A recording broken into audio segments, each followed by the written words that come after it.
오늘 말씀의 제목을 따라해 보시겠습니다. 영적 전투 필승 전략. 지는 게 이기는 거다라는 말 우리가 잘 알고 있어요. 그런데 이 말이 반은 맞고 반은 틀립니다. 지는 게 유익한 싸움이 있고요, 져서는 안 되는 싸움이 있기 때문이라는 것입니다. 지는 게 유익한 싸움, 어떤 싸움일까요? 가정에서 부부싸움. 지는 게 이기는 싸움입니다. 가정에서 이기려고 하지 마시길 바랍니다. 시장에 가서 콩나물 가격 500원 깎아달라 싸우는 거, 지는 게 우리 그리스도인들은 유익한 것임을 여러분들이 기억하시길 바랍니다. 운전하다가 네가 먼저 가냐 내가 먼저 가냐, 그것 때문에 싸우고 다투는 것, 지고 양보하는 게 훨씬 낫다는 거예요. 그런데 져서는 안 되는, 이겨야 되는 싸움이 있습니다. 그런 일이 발생하지 않겠지만 혹시라도 우리 저 일본이 호시탐탐 독도를 이렇게 자기네 땅이라고 우기면서 노리고 있지 않습니까? 근데 어느 날 갑자기 막 일본이 해군을 동원해서 우리 동해 영역을 침범해서 독도를 차지했다. 이런 일이 발생했을 때는 그것을 우리가 그냥 쉽게 양보해서는 안 되는 것이겠죠. 정말 그런 일이 발생해서는 안 되겠지만 북한이 제2의 6.25를 일으키려고 휴전선을 넘어 공격해왔다. 어떻게든 우리가 싸워 물리쳐서 승리를 해야 되는 싸움 아니겠습니까? 나라의 주권과 영토를 지키기 위한 싸움은요, 꼭 이겨야만 하는 싸움이라는 거예요. 영적 싸움도 마찬가지입니다. 주님이 우리 삶의 주인 되시고 교회의 주권자 되심을 지키기 위한 사탄과의 영적 전쟁에서는 물러서지 않고 우리가 반드시 승리해야 되는 줄 믿습니다. 오늘 느헤미야 본문 말씀은 영적 전쟁에서 이기는 방법이 무엇이고 영적 전투의 필승 전략이 무엇인지를 우리에게 교훈해 주고 있는 말씀입니다. 오늘 말씀을 통해서 영적 싸움의 승리자가 되시는 여러분들이 되시기를 간절히 바랍니다. 지난 주일 예루살렘 성벽 재건을 방해하는 악한 대적들, 악한 세력들이 있었음을 살펴보았습니다. 예루살렘의 북쪽 사마리아 지역에 총독 산발랏이라는 사람이 있었고요, 또 예루살렘 동쪽 암몬 지역에 도비아라는 실력자가 있었어요. 이들은 예루살렘 성벽 공사가 시작되었다는 소식을 듣고 악한 분노를 바라면서 조롱과 위협의 말로 느헤미야와 예루살렘 백성들을 도전해왔던 것이죠. 이런 방해도 불구하고 느헤미야는요, 주저함 없이 성벽 재건에 더 박차를 가했습니다. 그랬더니 대적들의 방해가 더 위협적이고 더 강해지기 시작했다는 거예요. 우리 첫 번째로 따라해 보시겠습니다. 불리한 전투 상황. 우리 본문 7절을 같이 읽으시겠습니다. 산발랏과 도비아와 아라비아 사람들과 암몬 사람들과 아스돗 사람들이 예루살렘 성이 중수되어 그 허물어진 틈이 메꾸어져 간다함을 듣고 심히 분노하여. 오늘 7절 말씀에 보니까 느헤미야의 성벽 재건을 반대하는 무리들이 더 늘어났음을 우리에게 알려주고 있어요. 당시 예루살렘 북쪽으로는 산발랏을 따르는 사마리아 사람들이 있었고요, 동쪽으로는 도비아를 중심으로 하는 암몬 사람들, 남쪽에는 아라비아 사람들, 또 서쪽으로는 아스돗 사람들이 이렇게 예루살렘을 둘러싸고 있었는데 이들이 모두 예루살렘 성벽 재건 공사를 반대하고 이것을 방해하고 있었다는 것입니다. 오늘 느헤미야의 대적들이 오히려 처음보다 갈수록 더 늘어나고 확산되고 있었다는 것이죠. 처음에 산발랏과 도비아가 취했던 방해 전술은요, 심리적인 전술이었어요. 이스라엘 백성들의 마음을 흔들고 약하게 만드는 그런 위협하는 도전의 말들을 했습니다. 그런데 오늘 본문 8절 말씀을 보니까 이제는 그런 심리적인 공격을 넘어서서 물리적으로 군사적인 힘을 동원하겠다라고 이제는 위협하고 있는 것입니다. 우리 8절 말씀도 한번 읽어보시겠습니다. 다 함께 꾀하기를 예루살렘으로 가서 치고 그것을 요란하게 하자 하기로. 여기서 치다라는 말의 히브리어 라함, 이 말은요, 군사적인 공격, 이것을 의미하는 단어이고요, 요란하게 하다라는 말의 히브리어 토아, 이 단어는 혼란하게 하다, 또 잘못되게 하다라는 뜻을 가진 단어예요. 지금 적대 세력들은 성벽 공사를 진행하고 있는 느헤미야와 유대 백성들에게 이제는 더 이상 우리가 말이 아니라 힘으로, 군사적인 공격으로 너희들의 그 성벽 재건 공사를 반드시 못하게 막아서겠다라고 그들이 지금 더 강력한 위협을 가해오고 있었다는 것이죠. 그런데 불안 요소가 바깥에만 있는 것이 아니었습니다. 원래 외부의 적보다 내부의 적이 더 무섭다고 이야기하지 않습니까? 이러한 대적들의 방해와 위협 속에 예루살렘 성벽을 위해 일하던 그 백성들이 갈수록 힘이 빠지기 시작했다는 거예요. 그리고 유다 백성들의 마음속에 두려움과 패배의식이 찾아오기 시작합니다. 우리 본문 10절과 11절을 우리 함께 읽겠습니다. 유다 사람들은 이르기를 흙무더기가 아직도 많거늘 짐을 나르는 자의 힘이 다 빠졌으니 우리가 성을 건축하지 못하리라 하고, 우리의 원수들은 이르기를 그들이 알지 못하고 보지 못하는 사이에 우리가 그들 가운데 달려들어가서 살육하여 역사를 그치게 하리라 하고. 지금 유다 백성들이 어떤 말을 합니까? 어떤 생각을 갖고 있습니까? 먼저는 자포자기하는 무력함이 그들의 마음속에 찾아왔어요. 성벽을 재건하던 유다 백성들이 그 공사함에 있어서 굉장히 힘들었던 것이 예루살렘 그 성벽 주변의 지형이 많은 흙 무더기가 있는 지형이었다는 거예요. 성벽은 흙으로 쌓는 것이 아니라 튼튼한 석재로, 돌로 이렇게 쌓아 올려야 되는데, 예루살렘 성벽 근처의 그 지형은 돌들이 아니라 흙이 많은 그런 지형이라서 성 쌓기가 매우 힘들었던 것이죠. 흙더미 때문에 성 쌓기가 쉽지 않아서 정말 갈수록 기진맥진한 상태였는데, 이제는 대적들이 계속해서 압박해오고 군사적인 위협을 해오자 유다 백성들이 스스로 무너지기 시작했다는 거예요. 이제 우리는 힘이 다 빠져서 성벽 재건을 이제는 더 이상 못할 것 같습니다. 자포자기하는 그런 무력함이 오늘 유다 백성들에게 찾아왔던 것입니다. 그리고 두 번째로 두려움과 공포심이 그들에게 또 임하게 되었어요. 저 대적들이 우리가 일하는 사이에, 아니면 피곤해서 잠깐 쉬고 있을 그때에 언제든지 갑자기 공격해 오면 우리는 모두 다 떼죽음을 당할 것이 아니냐.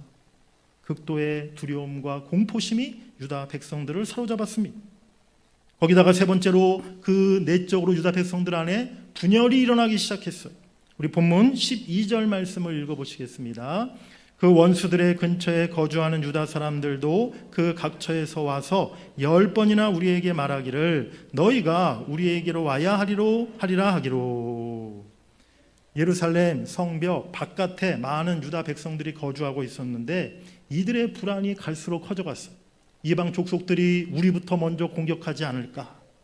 그래서 그 위기 상황에서 이들이 느헤미야를 10번이나 넘게 찾아왔다라고 말합니다. 그런데 왜 찾아왔느냐? 느헤미야 대장님, 우리가 더 이상 불안해서 못 살겠습니다. 지금 성벽 쌓을 때가 아닙니다. 성벽 쌓고 있는 우리 가족들, 우리 남편, 우리 아버지 다 우리 고향으로 집으로 돌려보내주세요. 먼저 우리 가정을 좀 지켜야 되지 않겠습니까? 지금 대적들이 언제 쳐들어올지 모르는데 공사 중단하고 일꾼들 다 집으로 고향으로 돌려보내주세요. 그렇게 그들이 느헤미야에게 10번이나 찾아와서 요청했다는 거예요. 이 모든 것이 사실은 산발랏 그 일당 대적들의 의도했던 바였어요. 성벽 바깥에 사는 유다 백성들을 계속 위협하고 불안감을 느끼도록 만들어서 성벽 재건에 일하고 있는 그 일꾼들을 다 집으로 데리고 가게 만들고 결국 성벽 재건을 중단하게 만들려는 그런 의도를 그 대적들이 갖고 있었던 것입니다. 사랑하는 여러분들, 우리의 대적 사탄이요 결코 만만치가 않다는 것을 우리가 깨달아야 될 줄 믿습니다. 결코 우리가 얕잡아볼 쉬운 상대가 아니라는 거예요. 오늘 산발랏 그 일당이 정말 여러 가지 방법으로 성벽 재건 공사를 방해하고 중단하도록 그렇게 공격해 오지 않습니까? 심리적으로, 물리적으로, 군사적으로, 또 외적으로, 내적으로 여러 가지 방법으로 시험하고 공격해 오는 것을 보게 돼요. 지도자인 느헤미야의 리더십을 흔들고 또 백성들에게는 무력함과 두려움을 심어주고 내적으로 흩어지게 만들고 있다는 사실이죠. 그렇게 해서 어떻게 해서든지 하나님의 일을 중단하게 만들고 하나님의 백성, 하나님의 나라, 거룩한 예루살렘 성이 회복되고 부흥하고 강성해지는 것을 그들이 막아서고자 했던 것입니다. 오늘날 이 시대 교회 공동체를 향한, 우리들을 향한 사탄의 공격도 똑같습니다. 예나 지금이나 사단의 그 전술, 사단의 작전은 어쩜 그렇게 달라진 게 하나도 없는지, 변함이 없는지 모르겠어요. 사랑하는 여러분들, 사탄이 무엇을 가지고 어떤 방법으로 교회와 성도들을 공격하는지 여러분들의 영적인 분별력을 가지고 그것을 정확하게 판단하실 수 있기를 원합니다. 오늘 내 마음을 흔들고 하나님의 일하기를 방해하고 교회의 하나됨을 해치는 그 생각과 말들이 과연 어디에서 나오는 것인가? 우리가 깊이 생각해 볼 필요가 있다는 거예요. 신앙생활에 불평과 원망이 생기고 하나님의 일을 하기가 싫어지고 예배생활, 기도생활 쉬게 되고 한마디로 시험이 드는 이유가 어디에 있습니까? 제가 그동안 목회하면서 많은 성도들, 특별히 이렇게 시험에 들어서 참 어느 날 갑자기 교회에서 얼굴이 보이질 않아요. 열심히 교회에서 헌신했던 분들이 어느 날 갑자기 아무 일도 하지 않아요. 뭐 나중에 직간접적으로 그 이유를 물어보면 여러 가지 다 이유들을 말씀하시죠. 한 가지 이유가 아닙니다. 여러 가지 이유가 있으시더라고요. 요즘 제가요 너무 복잡하고 힘든 일들이 너무 많아서 제가 사실은 신앙생활을 지금 할 수가 없습니다. 잠시 좀 쉬어가야 될 것 같습니다. 먼저 이 복잡한 문제부터 해결해야 될 것 같아요. 요즘 들어서 왠지 모르게 우리 교회 예배가 은혜가 안 돼요. 다른 교회는 사랑이 참 많은 것 같은데 우리 교회는 왜 이렇게 사랑이 없는지 모르겠어요. 여러분, 사랑이 제일 많은 교회 어딘지 아십니까? 신천지 가면 사랑이 아주 많습니다. 우리 교회 목사님 왠지 마음에 안 들어요. 마음에 안 들게 해서 죄송합니다. 여러분, 여러 가지 이유 다 그럴듯한 이유고 또 실제로 그럴 수도 있어요. 그런데 생각해 보시기 바랍니다. 그러한 마음이 과연 하나님이 주시는 마음일까? 성령이 우리에게 주시는 감동일까? 여러분들이 생각해 보시길 바라요. 과연 우리 안에 계신 성령님께서 그래, 복잡하고 힘든 일들 많으니까 잠시 교회 생활, 신앙생활 중단하고 슉 쉬어라. 정말 교회에 은혜가 없고 예배에 또 은혜가 안 되고 교회에 사랑이 없고 너희 교회 목사님 문제가 있으니까 그래, 신앙생활 푹 쉬고 다른 교회 가든지 아니면 아무 일도 하지 말든지 그렇게 하거라. 성령님이 우리에게 그런 감동을 주실까요? 여러 가지 이유를 이야기하지만 사실 근본적인 이유는 단 하나라는 것입니다. 사탄의 공격에 넘어진 것이죠. 사탄이 주는 시험에 마음이 흔들리고 있는 것입니다. 사랑하는 여러분들, 사탄은요 우리의 생각보다 훨씬 더 간교하다는 사실을 우리가 분명히 기억해야 될 줄 믿습니다. 아주 합리적이고 현실적인 이야기를 해요. 그 말을 들어야 내가 손해보지 않을 것 같고 망하지 않을 것 같고 오히려 내 영혼이 살 것 같아. 성령이 주시는 영적인 분별력을 가지고 사탄의 어떠한 시험과 공격에도 흔들리지 않는 여러분들이 되시기를 간절히 바랍니다. 끝까지 흔들림 없이 내가 맡은 성벽을 쌓아가고 또 회복과 부흥을 위해서 하나님의 역사를 위해서 함께 나아가시는 여러분들이 되시기를 주의 이름으로 간절히 축복합니다. 우리 두 번째로 따라해 보시겠습니다. 느헤미야의 리더십. 오늘 느헤미야는 이런 대적들의 위협과 공격에 맞서서 단호하게 리더십을 잘 발휘합니다. 9절 말씀해 보니까 우리가 우리 하나님께 기도하며 그들로 말미암아 파수꾼을 두어 주야로 방비하는데, 그리고 이어서 13절에는 내가 성벽 뒤에 낮고 넓은 곳에 백성이 그들의 종족을 따라 칼과 창과 활을 가지고 서 있게 하고, 먼저 파수꾼들을 세워서 대적들의 상황을 밤낮으로 잘 살피게 했어요. 그리고 상황이 더 심각해졌을 때 이제는 칼과 창과 활로 무장한 군대를 조직하고 또 그들을 적절히 잘 배치해서 만일의 사태를 철저히 느헤미야가 대비했던 것입니다. 느헤미야는요 그저 기도만 했던 것이 아니라 실질적인 대비책과 방어 전략을 수립하고, 그래서 불안과 두려움에 떨고 있던 백성들을 안심시키고 성벽 공사가 중단되지 않도록 백성들을 앞에서 이끌어가는 그 리더십을 발휘하고 있었던 것이죠. 그리고 느헤미야는 이와 같은 군사적인 지도력뿐만이 아니라 영적인 지도력, 영적인 리더십을 함께 발휘했음을 보게 됩니다. 우리 본문 14절 말씀은 같이 한번 읽겠습니다. 내가 돌아본 후에 일어나서 귀족들과 민장들과 남은 백성에게 말하기를 너희는 그들을 두려워하지 말고 지극히 크시고 두려우신 줄을 기억하고 너희 형제와 자녀와 아내와 집을 위하여 싸우라 하였느니라. 아멘. 우리 한번 따라해 보시겠습니다. 크고 두려우신 줄을 기억하라. 오늘 느헤미야는요, 백성들에게, 두려움에 떨고 있는 예루살렘 그 백성들에게 너희가 지극히 크고 두려우신 하나님을 기억하라 라고 그렇게 담대하게 외쳤어요.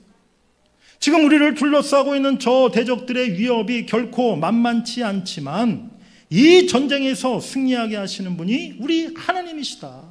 이 하나님의 역사, 이 예루살렘 성 회복의 역사를 반드시 하나님이 이루실 것이다. 너희들이 그 하나님을 기억하고 우리 형제와 가족과 집을 위해서 담대히 맞서 싸우자라고 오늘 느헤미야가 선포하고 있는 것입니다.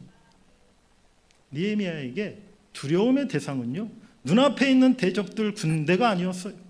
느헤미야는 가장 위대하시고 크신 하나님, 공포가 아니라 경외의 대상이신 하나님, 그 하나님만을 기억하고 하나님만을 바라보았는 줄 믿습니다. 그 믿음으로 대적들이 가져다 주었던 불안과 두려움을 그가 다 물리칠 수 있었다는 것이죠. 느헤미야가 처음 페르시아 왕궁에서 무너진 예루살렘 성의 소식을 듣고 기도할 때도 그와 같은 믿음으로 기도했음을 우리가 기억합니다. 느헤미야 1장 5절 말씀을 한번 읽어보시겠습니다.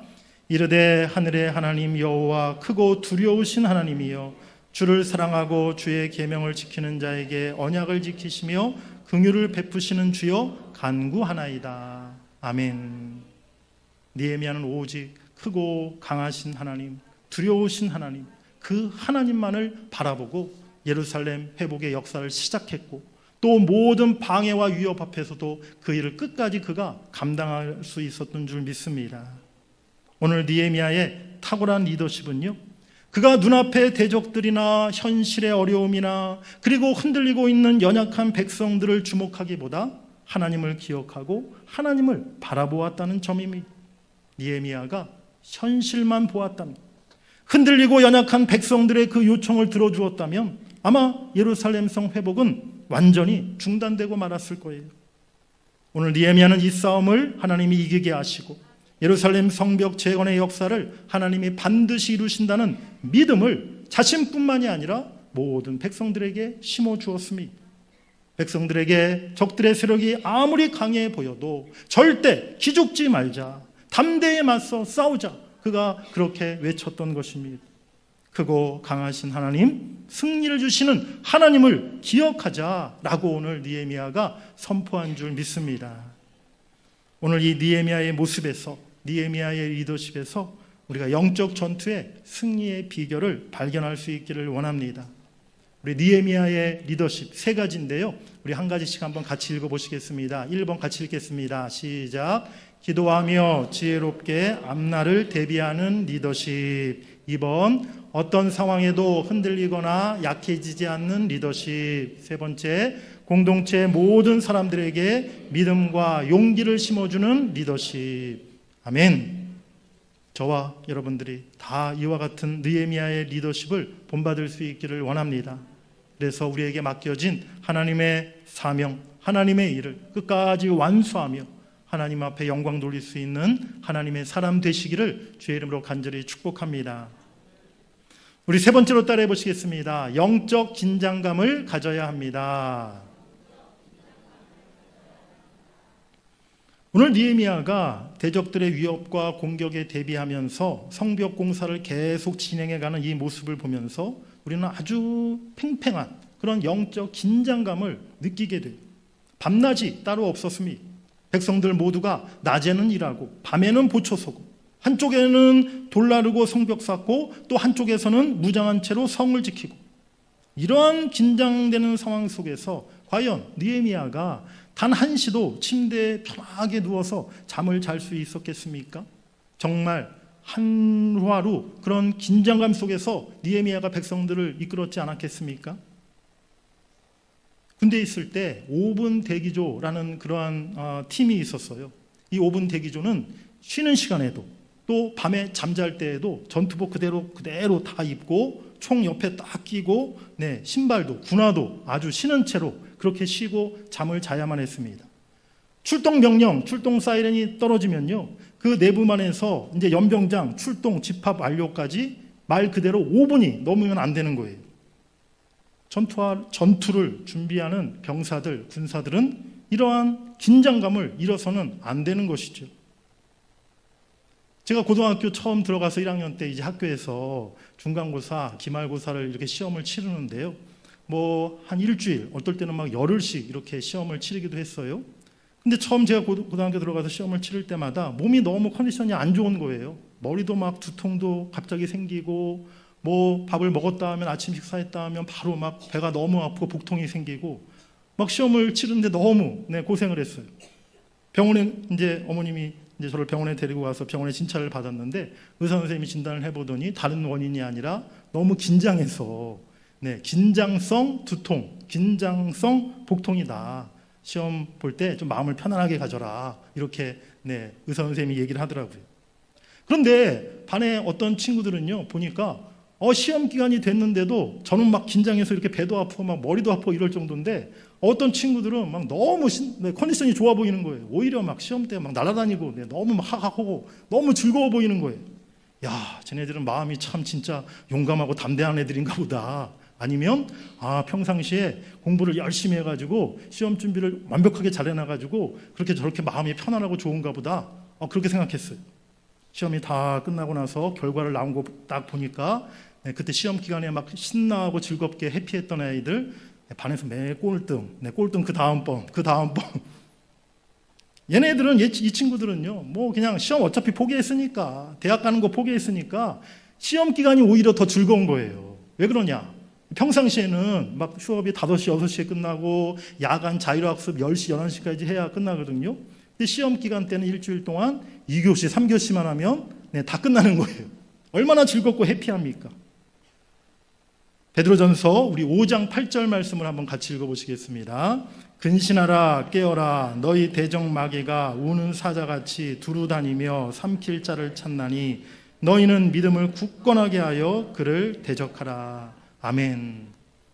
사랑하는 여러분들, 우리가 지금 그야말로 치열한 영적 전투 그 현장 한복판에 있다라는 것을 생각한다면 우리가 어찌 마음이 이렇게 편안하고 영적인 긴장감이 하나도 없을 수 있겠습니까? 날마다 사탄이 주는 시험 앞에 우리가 그것을 이겨야 된다, 그 시험을 물리쳐야 된다라는 사실을 늘 명심하고 있다면 그 시험 앞에, 그 중대한 시험 앞에 우리가 어떻게 그냥 하하호호 즐거울 수만 있겠습니까? 우리 안에 영적인 긴장감이 있어야 된다는 거예요. 우리 옆에 분들과 이야기 나누겠습니다. 긴장합시다. 지금 내 삶이 요즘에 모든 것이 너무 잘 되고 만사형통한 것 같아요. 기도하지 않아도 오히려 우리 가정, 우리 자녀들 더 잘 되고 직장 사업도 평안하고 그냥 아무 문제 없이 잘 살아가는 것 같아요. 하나님 도움 없이도 행복하게 잘 살 수 있을 것 같아요. 그런 생각을 갖다 보면 자칫 영적 긴장감이 0%가 될 수 있다는 거예요. 성경을 보면 들릴라의 무릎에 머리를 베고 누워 자다가 결국 머리털 다 깎여버렸던 삼손, 우리가 잘 알고 있지 않습니까? 전쟁 중에 한가하게 옥상에서 낮잠 자다가 저녁에 옥상에서 거닐다가 간음죄에 빠졌던 다윗을 우리가 알고 있지 않습니까? 영적 긴장감이 0%가 될 때 영적 싸움에서 그냥 속절없이 힘없이 무너져 버리고 마는 거예요. 그 장사 삼손도, 그 믿음의 용사 다윗도 영적 긴장감이 상실돼 버리니까 사탄의 시험에 그냥 무너져 버렸다는 것이죠. 누가복음 12장에 등장하는 어리석은 부자의 모습도 마찬가지입니다. 우리 누가복음 12장 18절 19절 한번 읽어보시겠습니다. 또 이르되 내가 이렇게 하리라. 내 곡간을 헐고 더 크게 짓고 내 모든 곡식과 물건을 거기 쌓아두리라. 또 내가 내 영혼에게 이르되 영혼아 여러 해 쓸 물건을 많이 쌓아두었으니 평안히 쉬고 먹고 마시고 즐거워하자 하리라 하되. 오늘 이 부자의 고백 속에서 부자는요, 얼마나 해피한지 모릅니다. 얼마나 즐거워 보이는지 몰라요. 그의 행복 지수 지금 100% 그냥 꽉 찼습니다. 그런데 반면에 오늘 부자의 고백 속에 영적 긴장감의 모습은 전혀 찾아볼 수가 없다는 거예요. 영적 긴장감의 지수는 0%, 0%라는 것이죠. 그런 부자에게 주님이 뭐라고 말씀하십니까? 우리 누가복음 12장 20절 말씀 같이 읽겠습니다. 하나님은 이르시되 어리석은 자여 오늘 밤에 내 영혼을 도로 찾으리니 그러면 내 준비한 것이 누구의 것이 되겠느냐 하셨으니 아멘. 가자 어리석도다라고 오늘 부자를 향해 주님이 말씀하고 있는 것이죠. 여러분 꼭 기억하시길 바랍니다. 영적 긴장감이 없는 평안함은요 나태함과 방종으로 이어질 수밖에 없다는 거예요. 하나님이 없는 형통과 행복은 껍데기요 신기루라는 사실입니다. 하나님이 주시는 승리, 하나님이 주시는 형통이 진짜 승리요 진짜 형통이라는 것을 여러분들이 꼭 믿으시기를 간절히 바랍니다. 사랑하는 여러분들, 여러분들의 삶 속에 무너져 있는 성벽이 다시 회복되고 건축되기를 원하십니까? 우리 개인과 또 우리 교회가 영적으로 회복되고 부흥되기를 여러분 간절히 소망하십니까? 네, 아멘을 더 크게 하셔야 됩니다. 다시 한번, 네, 우리 동문교회가 영적으로 더 부흥되기를 소망하십니까? 아멘. 그런데 안타깝게도 사탄이 그냥 그것을 지켜만 보고 있지 않다는 거예요. 우리의 마음속 신앙의 성벽이 재건되기를 사탄은 결코 원하지 않습니다. 사탄이 제일 싫어하는 게 바로 교회의 부흥이라는 거예요. 다시 일어나서 회복하고 건축하고 부흥하려고 하면 영적인 산발라 도비아가 여기저기서 나타나서 갖가지 방법으로 방해하고 위협한다는 것이죠. 그 시험 앞에 때로는 우리 믿음이 사라지고 우리 마음이 흔들릴 때가 있습니다. 정말 소망이 다 사라진 것 같고 이제 나도 포기하고 싶다라는 생각이 들 때도 있어요. 너무 죄송한 말씀이지만 참 목사가 교회에 또 성도들의 그 모든 신앙과 또 그 영혼을 사탄으로부터 잘 지켜주고 보호해주고 그걸 위해서 기도해줘야 할 사명이 목사에게 있는데 사실은 저도 솔직히 말씀드리면 저도 그런 시험이 찾아올 때가 있더라는 거예요. 정말 소망이 없어지는 것 같고 정말 끝까지 이 사명 어디까지 내가 감당할 수 있을까 그런 생각이 들 때도 있고 믿음이 정말 어디론가 다 없어져 버린 것 같은 그런 느낌이 저에게도 들 때가 있더라고요. 그렇습니다. 우리는 다 연약하고 우리는 참 그 사탄의 시험 앞에 무릎을 꿇을 때가 한두 번이 아니에요. 그럴 때 우리는요 믿음의 주요 우리를 온전케 하시는 예수 그리스도를 우리가 온전히 바라봐야 될 줄 믿습니다.